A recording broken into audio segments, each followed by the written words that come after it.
ഇന്ന് ഞാൻ ചർച്ച ചെയ്യാൻ പോകുന്നത് ഇമോഷണൽ ഇന്റലിജൻസ്, വൈകാരിക ബുദ്ധി എന്ന വിഷയത്തെക്കുറിച്ചാണ്. ഇമോഷണൽ ഇന്റലിജൻസ് എന്നത് നമ്മുടെ ഇമോഷൻസിനെ, വികാരങ്ങളെ തിരിച്ചറിയുവാനും അവയെ വേണ്ടവിധം കൈകാര്യം ചെയ്യുവാനും അതുപോലെ തന്നെ ചുറ്റുമുള്ളവരുടെ വികാരങ്ങൾ മനസ്സിലാക്കുവാനും അവരോട് ഏറ്റവും യോജിച്ച രീതിയിൽ, അവർക്ക് സഹായകരമായ രീതിയിൽ ഇടപെടുവാനുള്ള കഴിവാണ്. ഇത് മറ്റുള്ളവരുമായുള്ള നമ്മുടെ ബന്ധത്തെ കൂടുതൽ മികച്ചതാക്കുവാൻ സഹായിക്കുന്നു. നമ്മുടെ വൈകാരിക ബുദ്ധിയെ, ഇമോഷണൽ ഇന്റലിജൻസിനെ വളർത്തിയെടുക്കുവാൻ സഹായിക്കുന്ന 5 കാര്യങ്ങളാണ് ഇന്നത്തെ വീഡിയോയിൽ ഞാൻ ചർച്ച ചെയ്യാൻ പോകുന്നത്. ഒന്നാമതായി, developing self awareness and self regulation.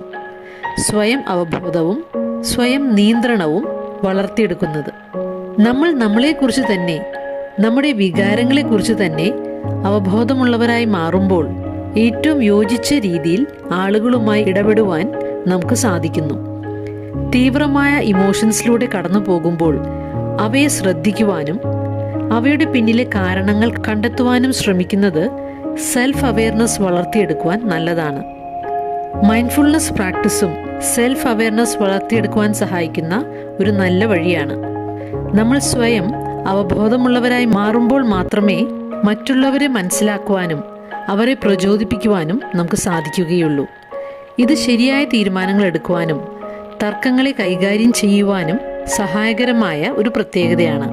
സ്വയം അവബോധമുള്ളവർ തങ്ങളുടെ കുറവുകളെ മറ്റുള്ളവരുടെ മുൻപിൽ അക്നോളജ് ചെയ്യാൻ, അംഗീകരിക്കാൻ മടിയില്ലാത്തവരായതുകൊണ്ട് മറ്റുള്ളവരുടെ ഇടയിൽ അവരുടെ വിശ്വാസ്യതയും വർദ്ധിക്കുന്നു.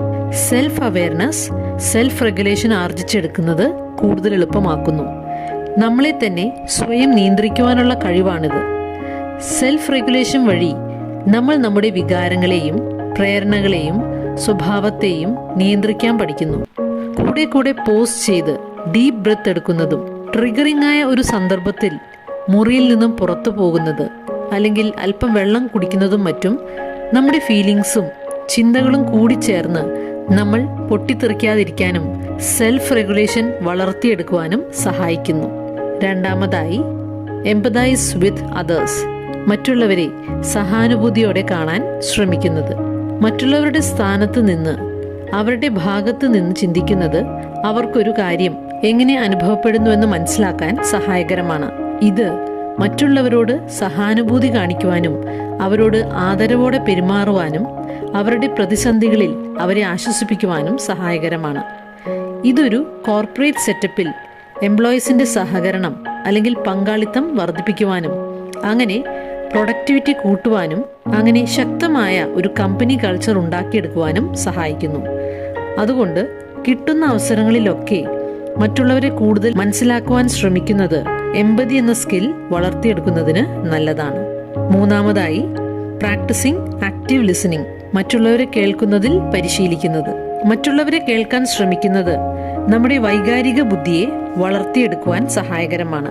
തങ്ങൾ പരിഗണിക്കപ്പെടുന്നുവെന്ന്, തങ്ങളെ കേൾക്കാൻ ഒരാൾ ഉണ്ട് എന്ന ചിന്തയുണ്ടാകുവാനും അങ്ങനെ ബന്ധങ്ങൾ കൂടുതൽ മെച്ചപ്പെടുവാനും അത് കാരണമാകും.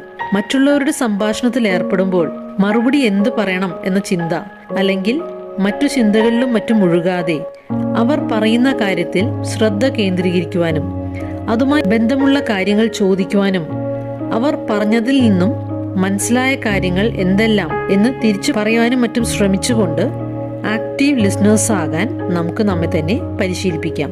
ഇത് അവരുടെ ചിന്തകളെയും ഫീലിങ്സിനെയും കൂടുതൽ മനസ്സിലാക്കുവാനും സഹായകരമാണ്.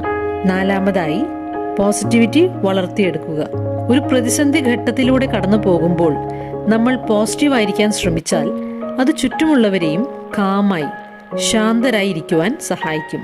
അത് പ്രശ്നങ്ങളെ ഏറ്റവും നല്ല രീതിയിൽ കൈകാര്യം ചെയ്യുവാനും മികച്ച പരിഹാരങ്ങൾ കണ്ടെത്തുവാനും സഹായിക്കും. അതിനായി പോസിറ്റീവ് ആറ്റിറ്റ്യൂഡ് വളർത്തിയെടുക്കേണ്ടത് ആവശ്യമാണ്. പോസിറ്റീവായ കാര്യങ്ങൾ ജീവിതത്തിൽ ഉണ്ടാകുമെന്ന് വിശ്വസിക്കുകയും അങ്ങനെയുള്ള ചിന്തകൾ വളർത്തിയെടുക്കുകയും ചെയ്യുന്നത്, അതുപോലെ നല്ല ശീലങ്ങൾ ജീവിതത്തിന്റെ ഭാഗമാക്കുന്നത്. ഉദാഹരണമായി, മികച്ച morning routine, exercising, healthy eating habits, meditation, നല്ല പുസ്തകങ്ങൾ വായിക്കുന്നത്, ഇടയ്ക്കൊക്കെ ബ്രേക്ക് എടുക്കുന്നത്, ഇഷ്ടപ്പെട്ട കാര്യങ്ങളിൽ ഏർപ്പെടുന്നത്, കുടുംബാംഗങ്ങളായും കൂട്ടുകാരുമായും സമയം ചെലവഴിക്കുന്നതും എല്ലാം ഇതിനായി സഹായിക്കുന്നു. അഞ്ചാമതായി, ഫീഡ്ബാക്കിന് ചെവി കൊടുക്കുന്നത്, ലിസ്ണിംഗ് ടു ഫീഡ്ബാക്സ്. നമുക്ക് പലപ്പോഴും പ്രയാസകരമായൊരു കാര്യമാണെങ്കിലും ഫീഡ്ബാക്ക് കേൾക്കാൻ തയ്യാറാകുന്നത് വളരെ സഹായകരമാണ്. സത്യത്തിൽ നമ്മൾ ചെയ്യുന്ന ഓരോ കാര്യങ്ങൾക്കും നമ്മൾ സ്വയം ഉത്തരവാദിത്തം ഏറ്റെടുക്കുന്നത് we are taking responsibility for our own actions എന്ന നമ്മുടെ മനോഭാവത്തിനുള്ള ഒരു തെളിവാണ്, ഇൻഡിക്കേഷനാണ് നമ്മൾ മറ്റുള്ളവർ നൽകുന്ന ഫീഡ്ബാക്ക് കേൾക്കാൻ തയ്യാറാകുന്നത്. ഒരു ഓഫീസ് സെറ്റപ്പിൽ 360 ഡിഗ്രി അസസ്മെന്റിന് വിധേയമാകുന്നത് വളരെ സഹായകരമാണ്.